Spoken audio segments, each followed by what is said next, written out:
Cette réunion des élus au bois s'inscrit dans le cadre des États généraux de la démocratie territoriale. La démarche est initiée par le Sénat dans chaque département. Il s'agit d'un rendez-vous d'échange et de discussion. C'était évidemment purement consultatif.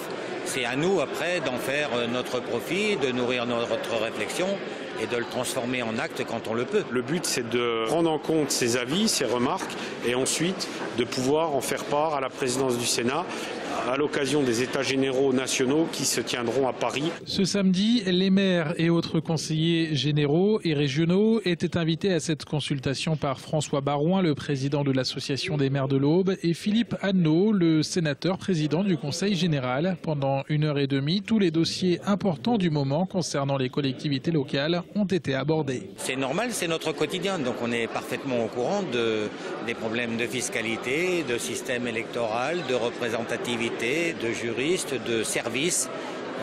C'est normal. Il y a de nombreux thèmes, j'irais encore chauds, qui sont issus de la loi de décembre 2010, notamment sur la refonte de la carte intercommunale.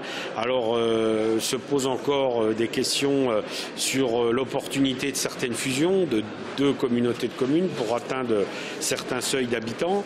Se pose encore la question d'une manière encore plus vive du conseiller territorial, parce que on ne sait pas ce qu'ils vont devenir, puisque le candidat qui est élu la présidence de la République avait déclaré qu'il mettrait un terme à cette réforme, et aussi la clarification des compétences entre tous les niveaux de collectivités locales et l'État. Cette large consultation s'effectue dans une période charnière. Contrairement à l'ancien gouvernement Fillon, l'équipe de Jean-Marc Ayrault ne veut pas chambouler l'organisation des collectivités territoriales, le tout en regardant à la dépense. On est dans une période qui est particulièrement difficile. Et je pense que pour l'administré de base, ce qu'il veut, c'est bien sûr le maximum d'efficacité, pour le coût le plus réduit possible, puisque nous avons des choix à faire en matière de finances.